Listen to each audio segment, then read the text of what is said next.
We love our freedom. We love our right to say Zimbabwe is ours. And everything in Zimbabwe belongs to us. And therefore, we, as owners of everything in Zimbabwe, shall say, this is the way we want our resources to be organized.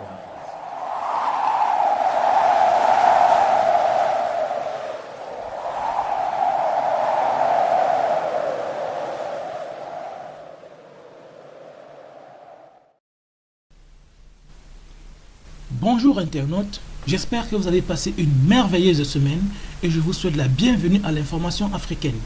Car cette semaine, le monde a une nouvelle fois bougé et l'Afrique avec lui. Nous commençons par l'Algérie. À 76 ans, et bien que terrassé par la maladie, son Excellence Abdelaziz Bouteflika pense toujours être le mieux placé pour faire avancer son pays. Il a en effet décidé de se présenter à sa propre succession lors des élections présidentielles algériennes du 17 avril prochain, suite à l'insistance, je cite, de la société civile algérienne. Cette information relance le débat au sujet des présidents africains qui campent éternellement au pouvoir contre vents et marées. D'ailleurs, on se demande comment notre cher président mènera sa campagne alors qu'il est très affaibli et visiblement atteint de graves difficultés de locution. Il n'a plus pris la parole en public depuis plus de 80 jours. En tout cas, nous lui souhaitons un bon rétablissement et surtout qu'il soit juste un peu plus audible. Toujours dans le cadre de la longévité, son Excellence Robert Mugabe, le doyen des présidents, qui a fêté ses 90 ans le 21 février 2014, est rentré de Singapour après une opération réussie de la cataracte. Après 34 ans de règne, 10 ans de prison et de nombreuses années de maquis, force est de constater que le vieux président, héros d'Afrique, est doté d'une santé de fer. Il est rentré au Zimbabwe où il a soufflé en compagnie du peuple sur sa 90e bougie. Un jour, il faudra qu'il nous donne le secret de sa longévité en santé. Nous allons maintenant parler de la Côte d'Ivoire qui vit une grave pénurie d'eau depuis plus de 5 mois. Et ce n'est que maintenant que cela intéresse les médias internationaux. Alors que la rumeur du décès du président Ouattara s'est propagée à grande vitesse dans les réseaux sociaux cette semaine, la pénurie d'eau apparaît donc comme étant une façon de noyer le poisson. Cette rumeur a pris de l'ampleur depuis l'intervention de Dominique Ouattara, épouse du chef de l'État ivoirien, dans laquelle elle se dit préoccupée par la santé du président.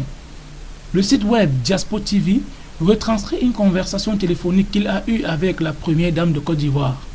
Dans cette conversation, elle dit que son mari a repris à marcher. Le président Ouattara serait donc toujours dans un état grave, mais son état serait en train d'évoluer positivement. Certains internautes et certains observateurs pensent néanmoins qu'il s'agit actuellement de la succession du président Ouattara. Cependant, seul le temps nous le dira et nous vous tiendrons informés dans les prochaines éditions. En Centrafrique, la présidente Samba Panza supplie la France de ne pas abandonner son pays. Elle souhaite même que le temps de la présence française en Centrafrique soit le plus long possible. C'est dire combien les dirigeants africains sont incapables de gérer leur population. Quoi qu'il en soit, la France n'a pas attendu ces supplications pour prévoir une prolongation de son mandat. En effet, Jean-Yves Le Drian, ministre français de la Défense, évoquait déjà cette alternative en précisant que la France avait un mandat des Nations Unies pour 6 mois. Après, il est renouvelable. Comme si c'est récemment qu'il a compris que les troupes françaises avaient vocation à demeurer en Centrafrique. Avec la Côte d'Ivoire, le Mali et la Centrafrique, un climat de colonisation se fait de plus en plus ressentir en Afrique subsaharienne. En Égypte, le président Morsi a demandé au peuple de poursuivre la révolution pacifique lors de la deuxième audience de son procès. Le seul président égyptien démocratiquement élu renversé par l'armée le 3 juillet 2013, après seulement un an d'exercice, est apparu combatif et déterminé en salle d'audience malgré toutes les accusations qui pèsent contre lui. Il est notamment accusé d'incitation au meurtre de manifestants et d'espionnage. Mohamed Morsi, après sa fonction de président de la République égyptienne, après les 30 années de règne d'Hosni Moubarak et une révolution qui a forcé ce dernier à quitter le pouvoir. Plusieurs personnes ont été inculpées à la suite des violences qui ont entaché cette révolution et leur procès se solde en acquittement en cascade. On assiste donc au retour des pro-Moubarak dans la vie politique égyptienne et on semble se diriger vers la libération de Hosni Moubarak lui-même, qui, après avoir été condamné à la prison à vie, a obtenu le droit d'être rejugé.